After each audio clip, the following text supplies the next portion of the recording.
With the influx of more and more Americans into the country, thanks to the cheaper cost of living and the more laid-back way of life of the locals, Mexico is looking to develop its country further. With progress within sight, these are some of the most outstanding megaprojects to be completed in Mexico by 2030. The first of these fantastic projects that may change how the world sees Mexico forever was announced on November 23rd. That's when the Jalisco Infrastructure and Public Works Ministry declared that their rail project, planned to connect Tijuana de Zuniga municipality with the Guadalajara metropolitan area, is almost halfway complete. However, despite being only 34% complete on the date of the announcement, especially after work on this light rail system began in 2022, the ministry believes that the project will be completed at some point in the first half of 2024. When completed, the Guadalajara light rail system will have 8 stations. These are Las Juntas, Periférico Sur, Adolf Horn, Concepción del Valle, San Sebastián, La Fortuna, Centro Universitario, and Centro de Tijuana. It'll take about 35 minutes to travel along the entire 21-kilometer line when the trains travel at 80 kilometers per hour. Hopefully, the $539 million spent on this light rail extension will improve the lives of those in need of this transport system and give the country a much-appreciated facelift. Let's see if it'll be completed before the year's first half. Not satisfied with the expansion of the railroad system over Guadalajara only, Mexico has also decided to develop the rail system in the Durango state. That is where a 180-kilometer rail link will be built between Durango State in the north-central region of Mexico and Mazatlan City in the northwestern region of Mexico. This connecting link will also be an appendage to a corridor linking Sinaloa State with Winnipeg in Canada. As if that isn't impressive enough, this magnificent railway link will also include the construction of a floating port in Mazatlan. Truly amazing.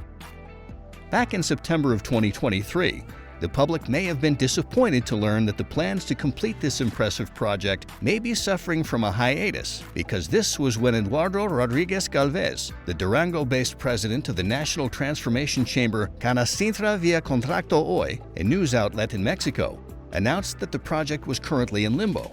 There's no official date for its resumption. This is a massive disappointment, especially when you hear it'll take $500 million to even dream about completing this project.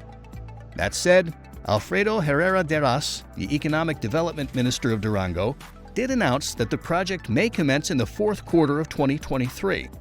However, no update has been given and no progress has been observed on the work sites. Let's hope this connecting railway will see the light of day shortly. It appears that Mexico is really focusing on developing its means of transportation. Perhaps this may be due to the influx of immigrants from the U.S. up north. Either way, Mexico announced that it would be embarking on the construction of this 1,554-kilometer, that's 966-mile, intercity railway in Mexico that traverses the Yucatan Peninsula in September of 2018. With construction commencing about 2 years later, in June 2020, the Maya train, as it is sometimes known, aims to connect Caribbean tourist destinations with lesser-known sites inland, including historic Mayan sites from which it derives its name. To achieve this connection, the railway line begins at Cancun International Airport and travels southwest towards Palenque, Chiapas, via 2 routes that encircle the peninsula. Estimated to initially set Mexico back the whopping sum of $7.4 billion, it must have been great for them to see this project come to fruition in recent times. Several parts of the rail lines were already opened on the 15th of December in 2023 and January 1st of 2024. With any luck, the entire project will be completed in June of 2024. Next up, we head over to the region of Tijuana. There, the plans are to put together a 110-kilometer pipeline that will supply water from the La Morita and Arturo Herrera plants in Tijuana and El Naranjo and El Gallo in Ensenada to the Baja California wine route, as well as the Guadalupe Valley, which will be allocated as discharge points for this long pipeline. Now, suppose everything goes according to plan. This $80 million project will not only spread water all around these communities, but it'll also allow for the irrigation of an additional 10,000 hectares of agricultural land. That sounds like a win, no?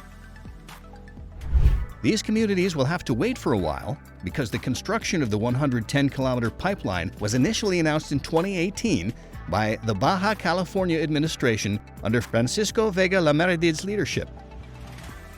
At that time, it was believed that the works were expected to be completed within 20 months after the contract to complete the pipeline was awarded to Otis Asversa, the Israeli design and manufacturing firm that makes all kinds of systems for water treatment, recycling, and purification.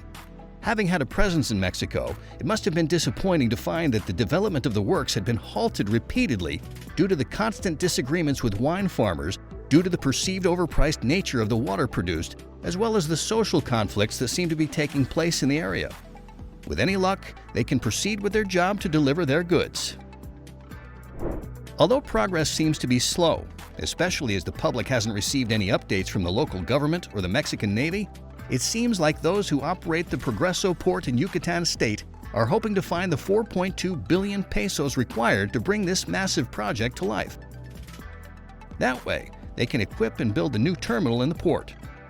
This will increase the navigational channel and harbor, allowing the port to receive even larger vessels than they've been receiving over the years. For example, over the years, the port has been accommodating ships that can carry 36,000 to 40,000 tons. But with this expansion, the port should be able to accommodate vessels that can take 100,000 tons of cargo.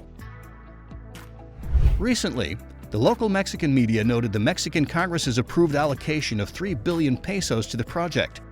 Progress has been slow when it comes to the completion of this port. However, with any luck, they can complete the project so that the $550 million shipyard announced by Fincantieri, the Italian company, can also commence in the area. Let's see what the future holds for the completion of this port. Finally, we look at the planned expansion of the Miguel Hidalgo y Costilla Guadalajara Airport, also known as the Guadalajara Airport. This much-anticipated expansion is said to involve the construction of a new terminal and a second runway, as well as new hangars and customs for the airport. Let's not forget that this expansion will also involve the renovation and modernization of Terminal 1.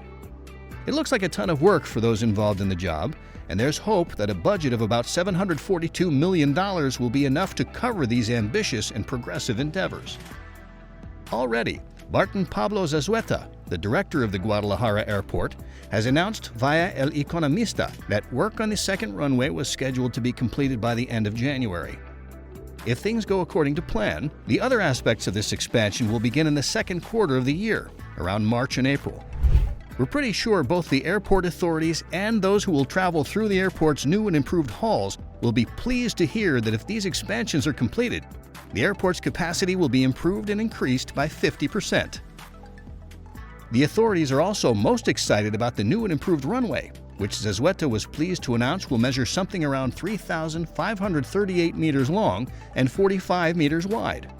Such progress will encourage the development of the third terminal, which is scheduled to be ready in 2026. Once this is ready, operations will likely commence the following year in 2027. Let's see what the future holds for this grand airport. So, can these projects attract more tourists and people to move to Mexico? Share your thoughts in the comments below. And if you liked today's episode, subscribe to the channel so you will be notified when a new video is up.